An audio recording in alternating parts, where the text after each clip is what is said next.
Cuando hablamos sobre la definición de la investigación, tenemos que hacer un acercamiento a lo que es nuestro planteamiento del problema. ¿Cómo llegamos nosotros a este caso? Nosotros empezamos a buscar investigaciones sobre pruebas de aprovechamiento que evaluaran los procesos psicológicos del lenguaje en estudiantes de psicología, de lo que no encontramos. Y llegamos a la conclusión de que esto nos sirve para, que es muy bueno en la institución, para medir qué tanto saben los estudiantes y también ellos necesitan esos datos para saber cómo están sus mismos educandos frente o antes de una prueba ECAES.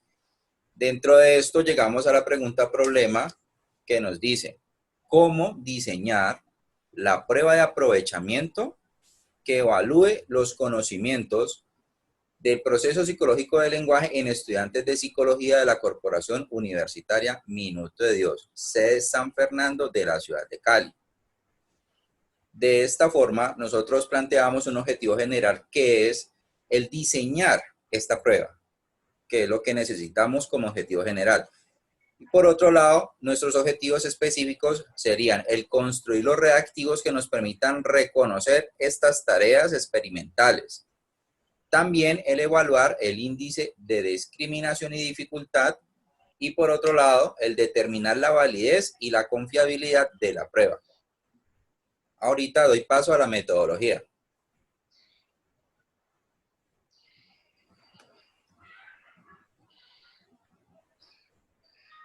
Bien. Dentro de la metodología vamos a hablar primero del marco teórico.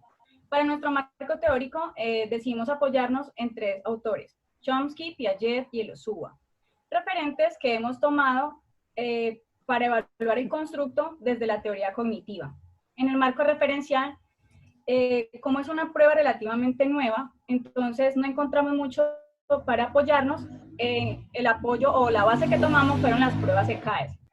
Y dentro del marco legal vamos a trabajar con la Ley 152 de 1994, donde los evaluados, con un consentimiento informado en el cual autorizan participar dentro de la evaluación o en la investigación.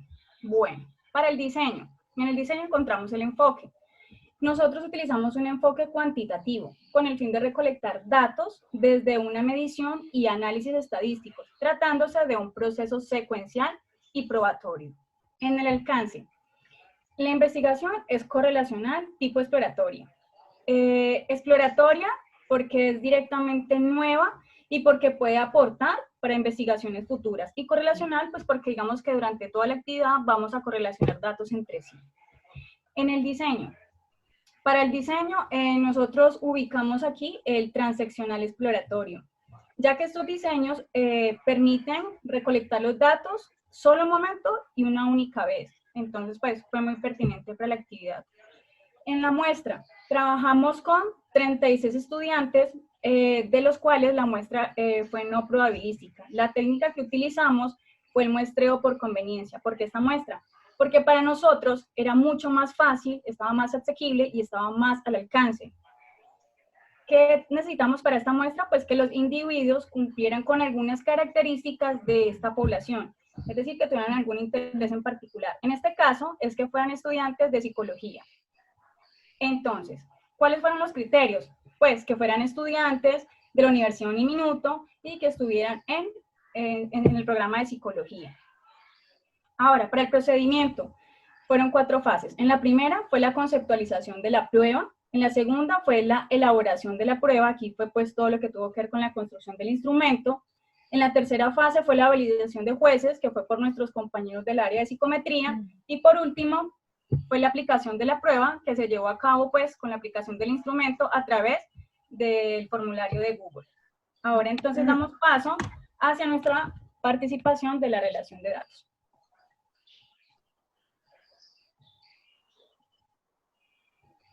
Bueno, para el tipo de confiabilidad utilizamos el método por mitades para calcular la fiabilidad de la coherencia interna de la prueba, y para hallar la fiabilidad nos basamos en las fórmulas de Spearman-Brown, donde los reactivos se dividieron entre pares e impares.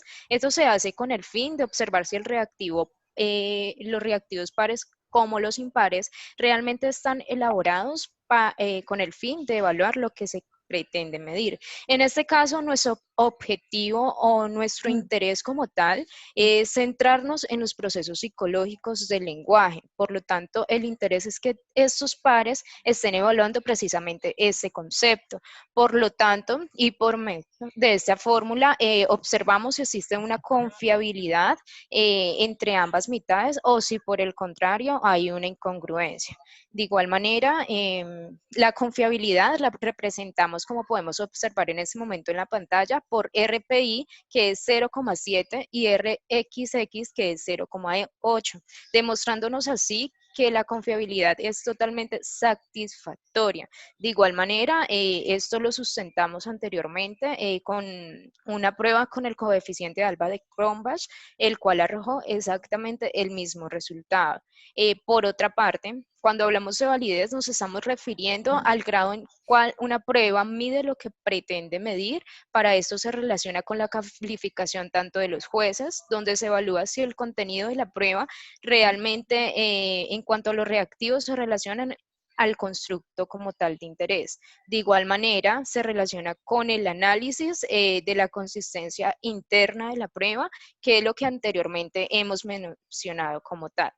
De igual manera, la validez del constructo se vincula en cuanto a la base, a la teoría cognitiva del lenguaje como proceso psicológico, como lo mencionó anteriormente nuestra compañera Ana.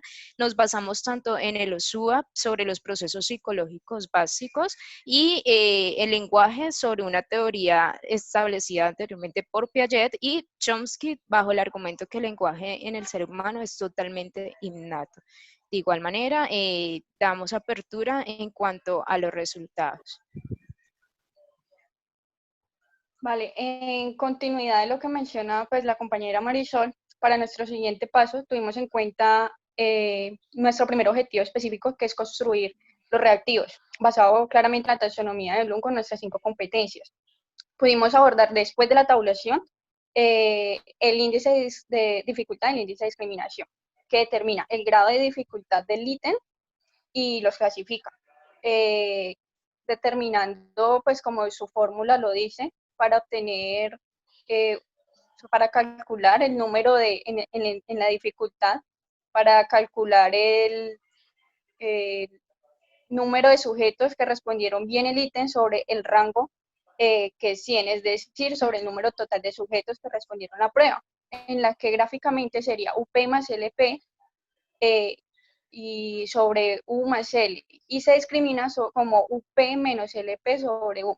Por lo tanto, tuvimos los siguientes datos que se relacionan íntimamente con nuestro segundo objetivo, en el que P nos arrojó un 5% como reactivos fáciles, un 20% como reactivos medianamente fáciles, un 50% como dificultad media, que es donde se ubica mayor proporción de nuestros resultados, un 20% con medianamente difíciles y un 5% con reactivos difíciles. Por lo tanto, nuestros ítems obtuvieron como dificultad media, que se ubica numéricamente en una oscilación de 0.53 a 0.73, acordándonos que a mayor dificultad de ítems, menor es el índice menor es su índice. Entonces, en el índice de discriminación nos arroja 16 reactivos dentro de un rango de menos 0.13 a menos 0.60, con una calidad pésima a descartar, que oscilan dentro de un menos 0.1,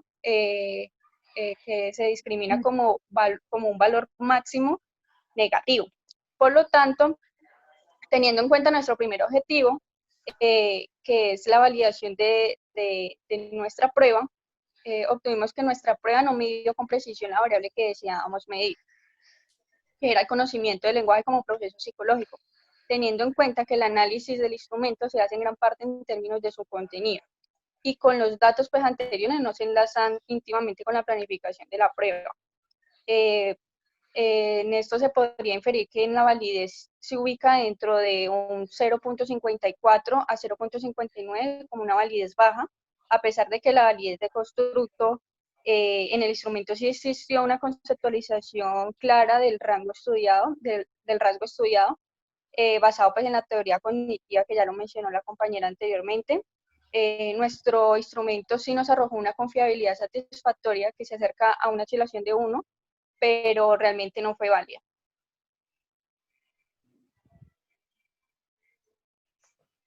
Ya le damos continuidad a la compañera Natalia.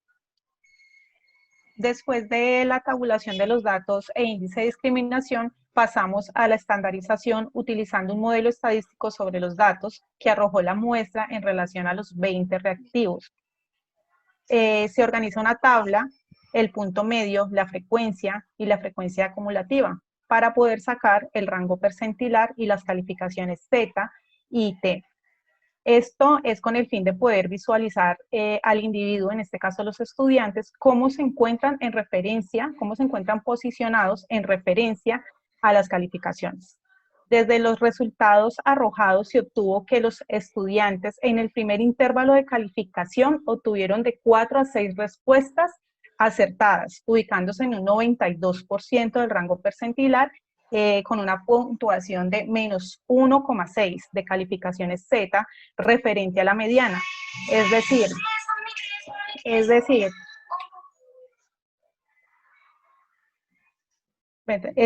que se ubica la campana de Gauss en el lado izquierdo en un punto bajo. Otro aspecto es el resultado del cuartil 50, ubicado en el intervalo de calificación 13 a 15 respuestas acertadas, donde indica la división o distribución de los dos grupos, coincidiendo con la mediana y por efecto el cuartil 2, es decir, 14.5 como se muestra en la gráfica. Lo que quiere decir que 17 estudiantes tuvieron hasta 14.5 respuestas acertadas, y este valor fue registrado en la calificación Z 0.3. Aquí ya tenemos un valor positivo sobrepasando la mediana.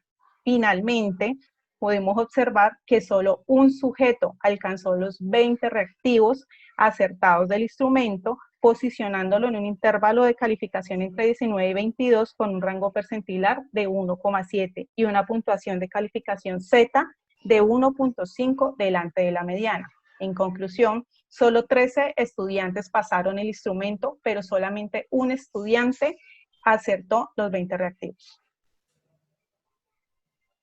Para nosotros concluir nuestro ejercicio, podemos inferir que los resultados no fueron los esperados, puesto a que existieron factores que influyeron de forma negativa la validez del instrumento como tal. ¿Dónde nos damos cuenta? Si bien retomamos lo que decían las compañeras, se aplicaron dos fórmulas, las dos mitades y el alfa de Cronbach, para medir la confiabilidad. Y los dos nos están arrojando el mismo valor. ¿Qué otros factores pudieron haber afectado nuestra prueba? Lo que fue la población, el tiempo, el no haber aplicado una prueba piloto con anterioridad para luego hacer una correlación de datos. Entonces, concluimos que pese a que no es válido el instrumento, posee una muy buena confiabilidad. Gracias.